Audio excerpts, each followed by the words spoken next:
was late. The glow of her phone screen lit up her face as she scrolled through notifications, her thumb swiping through endless comments, likes and DMs. Her name was Zoe, a popular model on Onlyfans. Her subscribers adored her. She was one of the top earners, her content pushing boundaries and satisfying cravings. But tonight, the number of notifications felt strange. There were too many messages. Too many that felt oddly familiar, like they were all from the same person. Zoe squinted at her phone, her pulse quickening as she read the latest message. I see you. The message was brief, but there was something so unnerving about it that she froze. Her mind raced. There was no name attached. No profile picture. It wasn't the first time she'd received weird messages. Fans, stalkers, strange people. But this one? It sent a cold shiver through her entire body.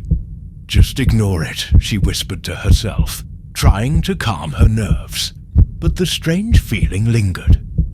Her phone vibrated again. Another message. I know your routine. Zoe's stomach churned. How could anyone know her routine? She was careful. Her fans didn't know where she lived, didn't know the specifics of her daily life. She had safeguards in place, right? She had a private account for family, and everything else was filtered, protected. She leaned back in her chair, her hands trembling slightly as she held the phone in front of her. Another vibration. I can see your window. This one made her heart stop. Her window?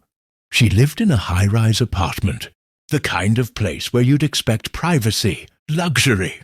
No one could see into her apartment. She was sure of that, yet her gaze instinctively shifted toward the window across the room. The dark expanse outside looked peaceful, nothing but empty streets and distant streetlights. But her mind was beginning to race. The message felt personal. Too personal! Just a sick fan, Zoe muttered, her fingers trembling as she quickly typed out a response. Who are you? Seconds passed. Then another reply.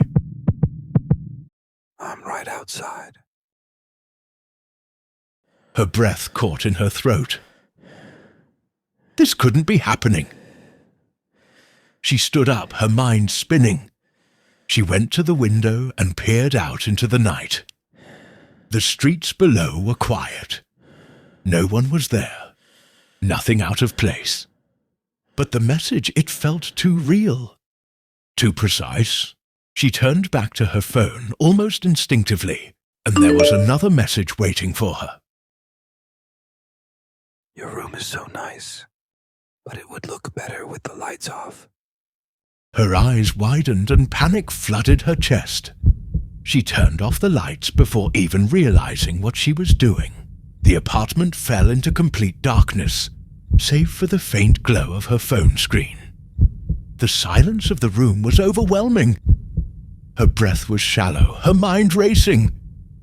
I can hear you. A noise, the faintest sound. It was coming from somewhere. She didn't know where. Zoe's heartbeat quickened. She tried to listen closer, but the sounds were too faint. Was it the wind? Or maybe her own paranoia? Suddenly, her phone vibrated again, startling her. It's too quiet now. She jumped, her finger shaking as she tapped on the reply button. Who are you? There was no response for a few moments. Then her phone buzzed again. Her breath hitched in her chest when she saw the new message. Zoe's eyes widened in terror. Inside, there was no way. She had double-checked the locks when she got home. Her heart pounded in her chest as her eyes darted around the room. Every shadow seeming darker than it should be. The tension was unbearable. She gripped her phone tighter, feeling a cold sweat bead on her forehead. The door to her bedroom creaked. The floorboards groaned beneath an unseen weight. Her blood ran cold, her throat tightened, her body frozen with fear. She didn't know what to do. I'm already inside. Should she call the police? But what if they weren't really there? What if it was all in her head? She started to back away from the door slowly. But then, there it was again, the sound of something. Someone moving inside the room with her. She couldn't breathe. Her eyes frantically scanned the darkness, trying to make out any form, any movement. Then there it was, a figure, standing at the far end of the room, silent, watching her. Zoe's voice caught in her throat. Her knees buckled, and she fell back against the wall, her phone slipping from her hand. The figure moved closer, slowly, deliberately, its steps heavy and purposeful. Well, this was end of this episode.